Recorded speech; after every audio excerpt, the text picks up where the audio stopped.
Now let's talk about the demodulation first of the single sideband. We are going to discuss the demodulation first, and then we are going to discuss how to generate the transmitter of the single sideband. So let's talk now about the receiver, the demodulation or the receiver. In order to demodulate the single sideband, the receiver has to be coherent or synchronous receiver. We cannot use the envelope detector. And why we cannot use the envelope detector? Because we have now not M of t only as the envelope of the carrier, we have M of t and M Hilbert of t. So if you use an envelope detector, you are going to detect the envelope will be a combination between M of t and M Hilbert. It will not give you the exact information signal M of t. So the demodulator has to be coherent, which means that you receive the single sideband, you multiply it by a cosine wave, let's say 2 cosine omega ct, which is perfectly synchronized with the received carrier. It has to be perfectly synchronized in the frequency and in the phase. And then you use, you will get a signal here, let's say E of t, and then you use a low pass filter with bandwidth 2 pi b radian per second, and let's see what we are going to get. So let's work on the upper sideband. In the upper sideband signal, we can write it as upper sideband of t equals M of t cosine minus M Hilbert of t sine, right? So this is the upper sideband signal that we receive. If we multiply by 2 cosine, we will get a signal E of t. E of t will be the multiplication between 2 cosine times this. So it will be cosine omega c squared. Okay, we multiply by 2 cosine minus 2m Hilbert of t sine omega ct cosine omega ct. Now, this cosine squared, we can write it as half 1 plus cosine. This can be written as half 1 plus cosine 2 omega ct, right? From the identity, non-identity. And then 2 sine cosine can be written as, 2 sine cosine can be written as sine double the angle. 2 sine x cosine x, it's sine 2x basically.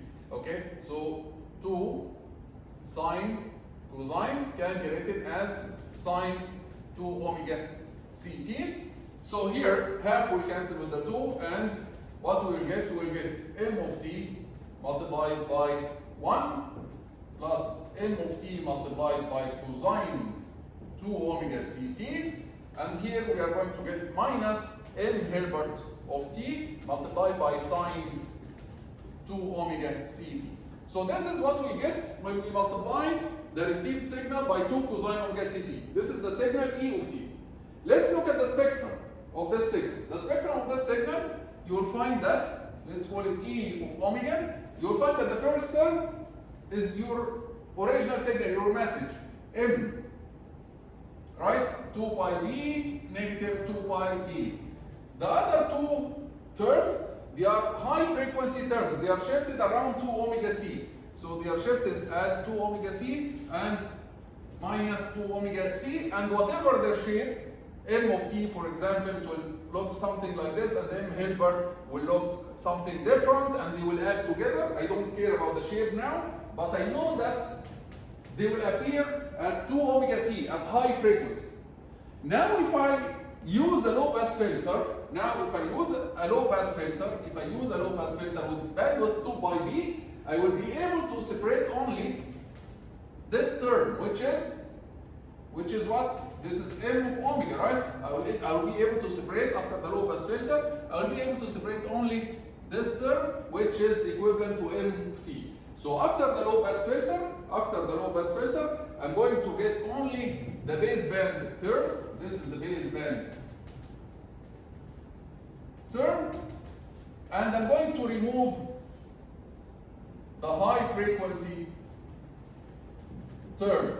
Right? So after the low pass filter, I'm going to get M of t here. But again, in order for this receiver or demodulator to work properly, you need the carrier here to be perfectly synchronized in frequency and phase with the transmitted or with the received carrier. It's interesting if we see what happens in the using sketch, using plots. Sometimes sketching the signals in frequency domain gives you an idea of how this system works. So let's look at this demodulator using sketching the frequency domain. By sketching the frequency domain, this will give you like a little bit of insight of how this system works. So this is the received signal now. This is the received signal. When I multiply the upper sideband, when I multiply this received signal times 2 cosine, what happens? We used to say that when you multiply any signal times cosine, in the frequency domain it will be shifted right, shifted left, and you divide over 2. Here, the division over 2 has no effect because already we are multiplying by 2 cosine. Right? So the 2 will cancel by the division over 2. So we are going to shift the whole thing right and the whole thing left. Right?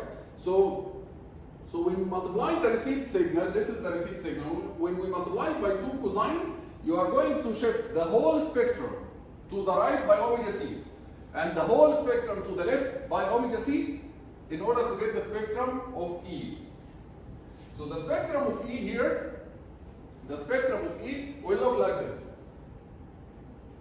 Let's plot it here, and I'm going to go this way here, and this way. When you multiply by 2 cosine omega ct, you are going to shift the whole spectrum around omega c.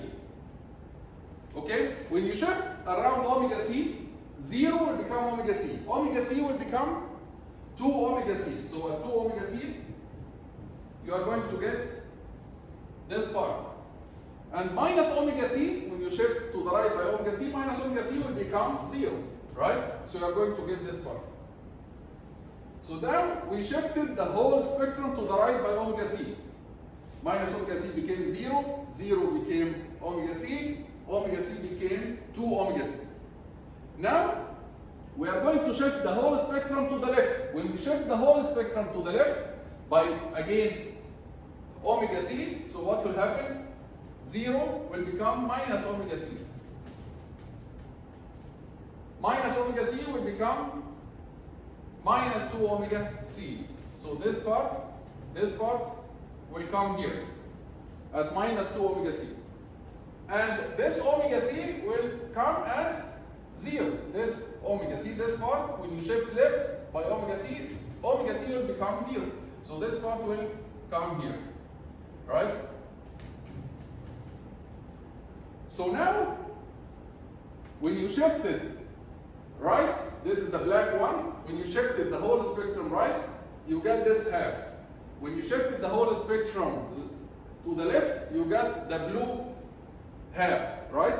The blue half from the shift left and the black half from the shift right, they merged together and gave you your original signal.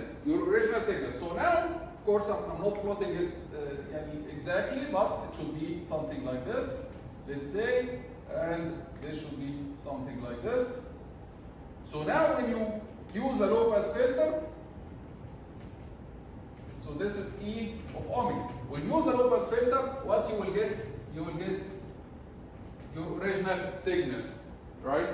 So this is just to imagine how it is working. When you shift to the right, this part will come here and will give you half of the signal.